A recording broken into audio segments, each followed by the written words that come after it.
Yeah, and photography. Oh no. Was it? Oh, I thought my internet. I was like, no one's moving. Uh-oh. I mean, we had to have one of these moments, right? I mean, it's Zoom, so. Oh, you're back. Okay. How does photography help you see the built environment differently?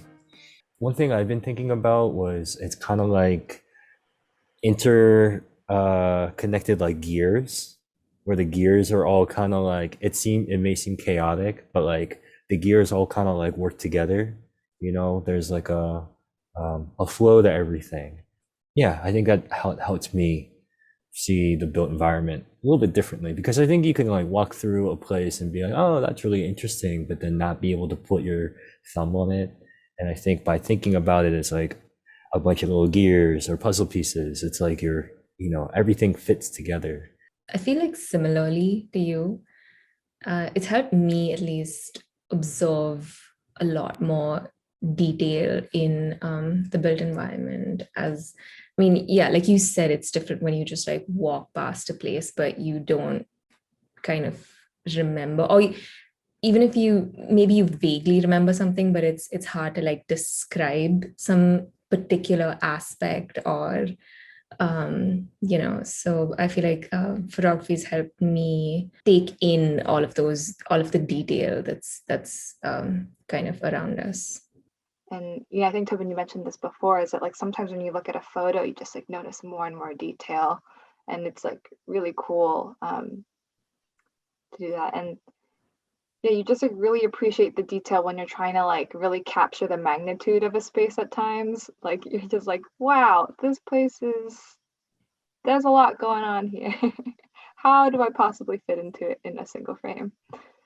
The reverse of that question of like, how is wait, does that get asked later of whether planning influenced our photography? Yes, in the next category, but we can do it now. I know, honestly, it's like I don't think I would have noticed the significance of like really weedy looking rain gardens before planning school, or like rain gardens often look really wild and not always the most beautiful, but like now I'm just like I like love rain gardens so much, or even like little road bump outs, or like appreciating good versus bad bike infrastructure, or intersections. It's just so funny how planning in general, I think, just makes you see the world so differently. Hmm. Yeah, definitely. I mean, it's funny you mentioned like bump outs and stuff, because like I have found myself in situations where like I'm walking around, I'll be like, huh, that's a nice bump out. Like, and I take a photo of it. It's like I feel like that's only if you have like were a planner, like Right. that you would gravitate towards like noticing things like that. I think you touched on another way that photography is so important for planning, Tobin, is that like that context for things like rain gardens, or the necessity for bump outs and stuff is like that needs to be communicated really well for there to be community buy-in. And Hmm. for especially in like the stormwater green infrastructure space, where a lot of rain gardens, some people like sometimes, like there was incidences in Philadelphia where they would install like free rain gardens without cost to community members, but it wasn't communicated well. And so they're like, what is this weird looking lot that's just green and weedy looking? And like, um, yeah, and photography. Oh no. Was it? Oh, I thought my internet. I was like, no one's moving. Uh-oh.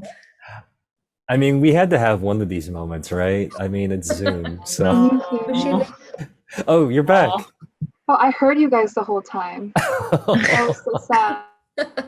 Oh, oh no. oh no. Oh, you're back. I'm back. Yeah, you're back. Yay! All right, I switched to another thingy. Okay. Nice. Yeah, Well, I mean, yeah. I Go think you ahead. guys got the gist.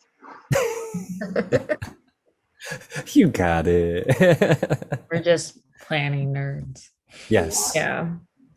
Yeah, for sure. But I mean, yeah, I mean, actually part of like my photography, what I've focused on, um, this is not a pitch for my photography or anything like that, but I think what I have kind of distilled my approach to photography is like one of like capturing the community context, capturing like that community engagement process, allowing communities to be seen is like part of the process, and to build accountability on the practitioner side of that. And then also having like a bank of example photographs that kind of represent a lot of things that planners would talk about in idea, like as an ideal or like through words.